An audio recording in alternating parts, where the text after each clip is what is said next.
प्रिय भाई और बहनों, आज का शुभ संदेश के लिए आप सभी को हम स्वागत करते हैं।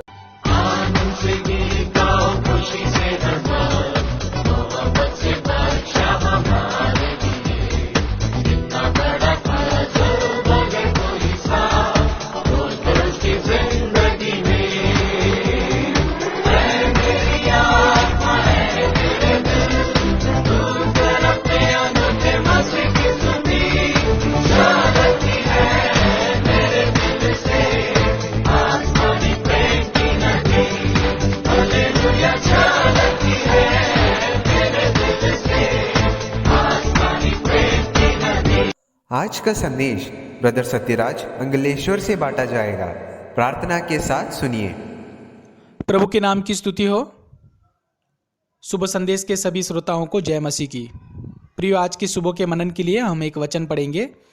मत्ती रचित सुसमाचार अध्याय 8 पद 19।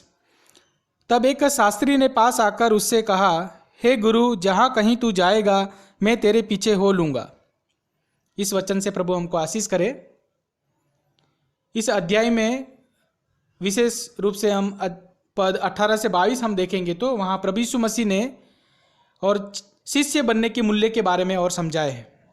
या दूसरे अर्थ में हम ऐसा देखें तो एक व्यक्ति प्रभु यीशु मसीह का चेला बनने के लिए उसको क्या योग्यता चाहिए, उसके बारे में प्रभु यीशु मसीह ने समझाए हैं। इसी भाग को हम लूका रचित सुसमाचार अध्याय 9 और पद 57 से 62 के पदों में भी हम और देख सकते हैं। तो कुल मिलाकर 3 व्यक्ति और प्रभु यीशु मसीह के पास आए, चेले बनने के लिए या उसके अनुयायी होने के लिए या उसके पीछे हो लेने के लिए।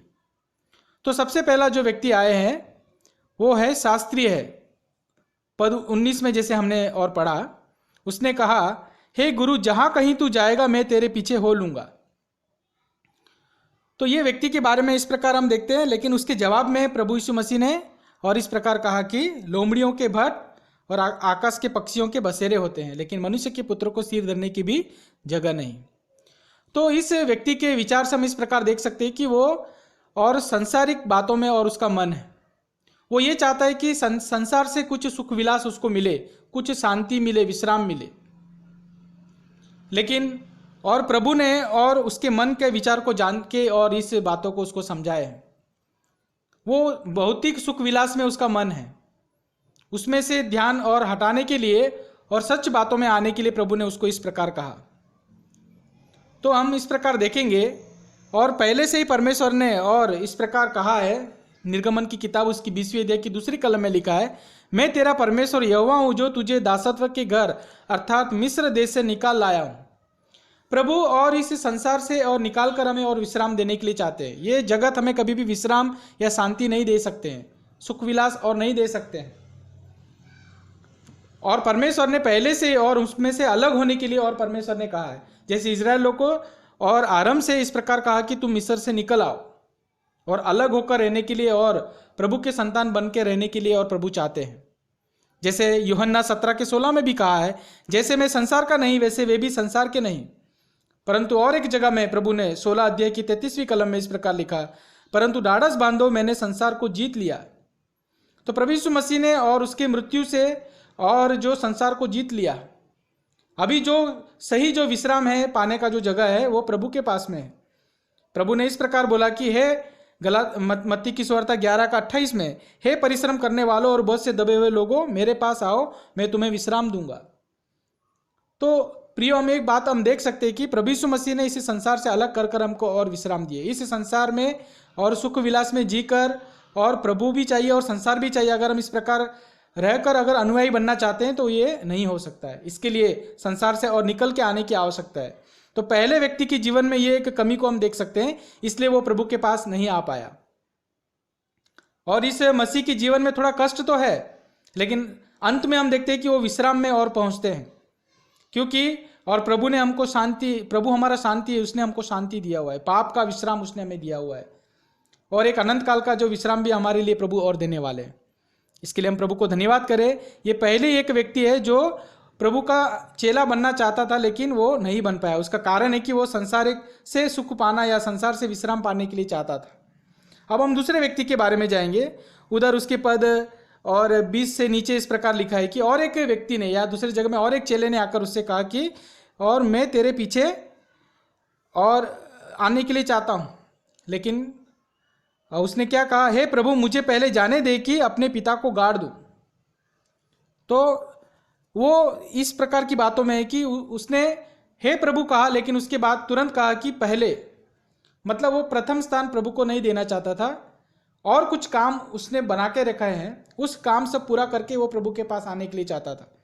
या दूसरे अर्थ में देखें तो वो जॉब में या इस प्रकार की व्यवसाय में और बिजी है, वो सब पूरा कर कर वो प्रभु के पास आने के लिए चाह रहे हैं।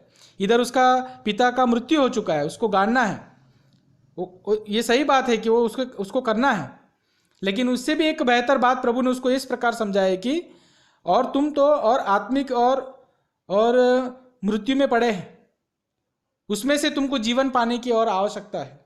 जैसे एफेसों की पत्री अध्याय 2:1 में लिखा है, उसमें तुम्हें भी जिलाया जो अपने अपराधों और पापों के कारण मरे हुए थे। तो समझना कि प्रभु ने उसको इस प्रकार कहा कि वो जो पिताजी मर चुका है उसको तो गाड़ने के लिए लोग आएंगे, गाड़ेंगे, वो काम तो हो जाएगा, लेकिन उससे भी बढ़कर बात यह है कि तुम आत्मिक रीति से जो मरे हुए हैं उसमें से और तुमको और जीवन में आना है।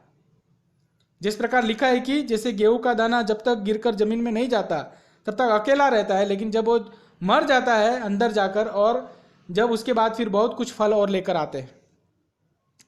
इसके लिए प्रभु को हम धन्यवाद करें। ये व्यक्ति भी और प्रभु का चेला और अनुयायी नहीं बन पाया, उसका वजह एक ही है कि वो और बहुत कुछ बातों में और बिजी है, काम में या इस प्रकार की बातों में बिजी है। और एक व्यक्ति के बारे में लूक की सुवार्ता उसकी अध्याय 9 का कलम और 61 और 62 में इस प्रकार लिखा है कि एक व्यक्ति ने फिर आकर प्रभु से कहा कि एक और ने भी कहा, हे प्रभु मैं तेरे पीछे हो लूँगा, पर पहले मुझे जाने दे कि अपने घर के लोगों से विदा ले आऊँ।